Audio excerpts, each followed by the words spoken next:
சில நண்பர்கள் வந்து அந்த காவிரி விஷயமா வந்து நிறைய சந்தேகங்கள் கேட்டிருந்தாங்க. இதனுடைய பிரச்சனை என்ன? எப்போ ஆரம்பிச்சது? என்னென்ன நடந்தது? அப்படின்னு. அத விரிவா சொல்ற அளவுக்கு நேரம் இல்ல. நான் குறிப்பா சில டைம்லைன் மட்டும் சொல்றேன். அதிலிருந்து நீங்க வந்து புரிஞ்சுக்கலாம். எப்போ என்ன நடந்ததுன்னு. 47ல தான் இந்தியா வந்து சுதந்திரம் கிடைச்சது. அப்போ வந்து சென்னைங்கிறது சென்னை மாகாணம்னு ஒரே மாநிலமா இருந்தது. 1956ல தான் மொழிவாரி மாநிலங்கள் பிரிஞ்சு கர்நாடகான்னு ஒரு மாநிலம் உருவாச்சு. தமிழ்நாடு தனியா, கேரளா தனியா, ஆந்திரா தனியாலாம் பிரிஞ்சது. இதுக்கிடையில 1950லேயே வந்து கபினி அணைய கர்நாடகாவில கட்ட ஆரம்பிச்சிட்டோம். அங்கேயும் காங்கிரஸ் அரசு, இங்கேயும் காங்கிரஸ் அரசு. 1967ல தான் திமுக தமிழ்நாட்டில ஆட்சிக்கு வந்தது. ஆனா அதுக்கு முன்னாடியே ஹேமாவதி, ஹாரங்கி அணைகள் கட்டுறதுக்கான முன்னேற்பாடுகள்லாம் செஞ்சு 68ல கன்ஸ்ட்ரக்ஷன் ஆரம்பிக்கிறாங்க. 67ல ஆட்சிக்கு வந்த திமுக அந்த அணைகள் கட்டக்கூடாதுன்னு பலமான எதிர்ப்பு தெரிவித்து போராடுது. 1968ல் வந்து மத்திய அரசாங்கம் 3 பேரையும் வச்சு பேசுகிறாங்க. மத்திய அரசாங்கம், கர்நாடகா, தமிழ்நாடு பேசுகிறாங்க. அந்த பேச்சுவார்த்தையில் சரியான முடிவுகள் எதுவும் வரலை. அதனால் நாம் வந்து 1970ல் வழக்கு போடுறோம். நடுவர் மன்றம் வேணும் அப்படின்னு சொல்லி மத்திய அரசை வலியுறுத்தி நம்ம வந்து கேட்குறோம். மத்திய அரசு 71ல் சிஎஃப்எஃப்சி அமைக்குது.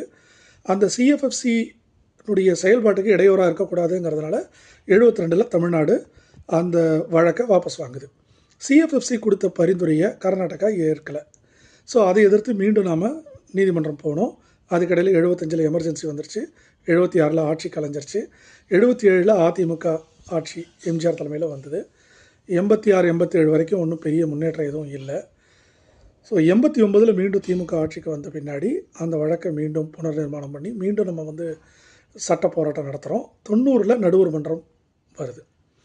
அந்த 90ல் நடுவர் மன்றம் அமைச்சதை எதிர்த்து கர்நாடகா வந்து கோர்ட்டுக்கு போகுது. 91ல் வந்து அவங்க ஒரு சட்டம் இயற்றுறாங்க, நடுவர் மன்றம் செல்லாதுங்கிற மாதிரி. அதை மீண்டும் நாம் சட்ட ரீதியாக போராடி நடுவர் மன்றம் செல்லும்னு சொல்கிறோம். அந்த நடுவர் மன்றம் ஒரு தீர்ப்பு கொடுக்குது.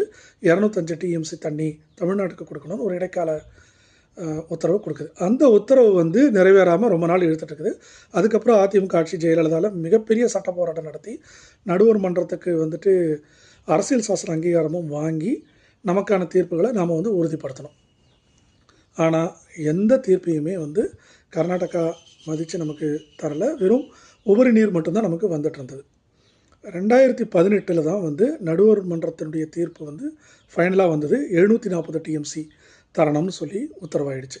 இதை நிறைவேற்றுறதுக்காகத்தான் காவிரி நதிநீர் மேலாண்மை ஆணையம் இதெல்லாமே வந்து மத்திய அரசாங்கம் அமைச்சாங்க. இப்போ நமக்கு இருக்கிற ஒரே ஆதரவு என்னென்னா, இந்த ஆணையம் தான் நமக்கு வந்து ஒரு தீர்வு. அந்த ஆணையம் சொல்கிற உத்தரவை கர்நாடகா கேட்கணும். கர்நாடகா